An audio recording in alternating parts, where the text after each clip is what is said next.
Assalamualaikum warahmatullahi wabarakatuh. Perkenalkan, nama saya Firda Fitriana Jaro. Di sini saya dari kelas akuntansi Syariah 2. Baik, di sini saya akan memberikan tanggapan tentang kesimpulan dari video Bapak Abdul Wadud Nafis. Beliau adalah dosen pengampu mata kuliah Sejarah Peradaban Islam dan Islam Nusantara. Sejarah peradaban Islam sebagai ilmu. Pengertian sejarah peradaban Islam adalah sebagai kemajuan tingkat kecerdasan akal yang dihasilkan dalam satu periode kekuasaan Islam yang dimulai dari periode Nabi Muhammad SAW hingga kekuasaan Islam sekarang. Artinya apa? Kemajuan umat Islam pada zaman Nabi hingga sekarang itu, baik dari segi ilmu pengetahuan, seni budaya, arsitektur, dan sebagainya. Itu yang dipelajari sejak Nabi diutus. Ilmu pengetahuan itu berkembang, arsitektur itu berkembang. Begitu juga dengan pemerintahan Khulafaur Rasyidin, Bani Umayyah, Abbasiyah, Utsmani hingga sekarang. Itu dinamakan dengan sejarah peradaban Islam. Pengertian ilmu pengetahuan adalah deretan konsep dan skema konseptual yang berhubungan satu sama lain, yang dihasilkan dari eksperimen dan observasi yang diperoleh dari pengalaman. Contoh ilmu pengetahuan itu sendiri adalah banyak. Contohnya adalah dalam segi matematika. Kok bisa ada 2 tambah 2 hasilnya 4? Kalau tidak ada uji coba dalam penelitian, hasil tersebut tidak akan menjadi jumlah tersebut. Contoh lain dalam segi kimia, fisika, sebelum ada cara tersebut, sebelumnya ilmuwan mungkin sudah uji coba dulu dan penelitian dulu. Kriteria ilmu pengetahuan itu ada 6, yaitu 1. Memiliki objek yang jelas. Maksudnya apa? Perilaku konsumen yang mana, perusahaan yang mana, di daerah mana, itu harus jelas.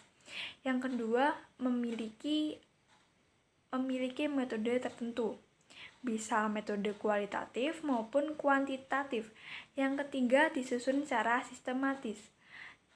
Ada kerangka 1, 2, 3, dan sebagainya. Dan yang keempat adalah melakukan pemikiran secara rasional. Bisa dijelaskan dengan akal, disistematikan oleh akal, diterima oleh akal, dan dipahami oleh akal. Dan yang kelima, kebenarannya bersifat objektif. Jika sudah melakukan 4 hal sebelum yang nomor 5 ini, maka otomatis ilmu pengetahuan tersebut bersifat objektif. Begitu. Terus yang terakhir, memiliki tujuan. Ilmu pengetahuan tersebut memiliki tujuan. Gitu.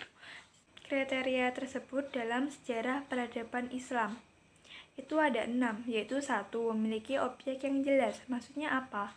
Sejarah peradaban Islam membahas peristiwa-peristiwa dan kegiatan-kegiatan dalam dunia Islam pada masa lampau. Tentunya objeknya yang jelas.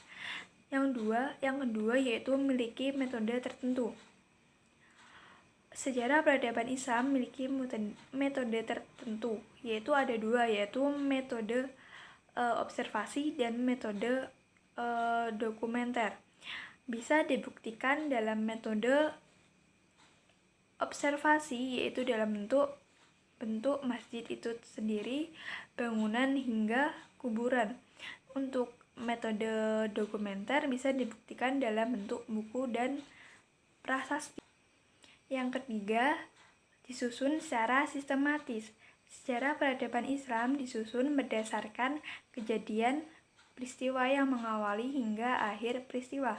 Yang keempat, yaitu menggunakan pemikiran yang rasional. Kebenaran fakta sejarah diperoleh dari penelitian sumber sejarah yang mengumpulkan dan menggunakan rasio. Nomor 5 adalah kebenarannya bersifat objektif. Kebenaran fakta sejarah peradaban Islam bersifat objektif karena kisah sejarah disusun berdasarkan fakta yang ada. Nomor 6 adalah memiliki tujuan. Sejarah peradaban Islam mempunyai tujuan untuk mengenang dan mengingat kembali kejadian masa lalu, sehingga dapat diambil hikmah dan pelajaran untuk kehidupan masa kini. Manfaat mempelajari sejarah peradaban Islam. 1.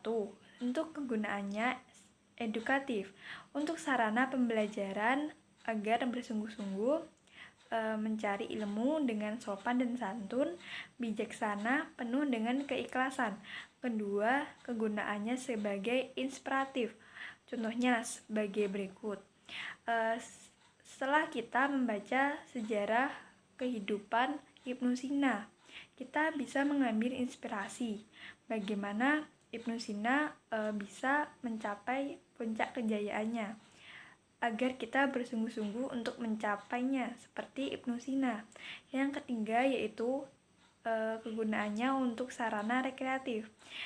Ketika kita mempelajari sejarah peradaban Islam ini, kita merasa senang dan bahagia karena seperti rekreasi pada masa lalu dan menjadikan kita senang untuk pelajari sejarah tersebut. Sekian video tanggapan dari saya, kurang lebihnya mohon maaf. Wassalamualaikum warahmatullahi wabarakatuh.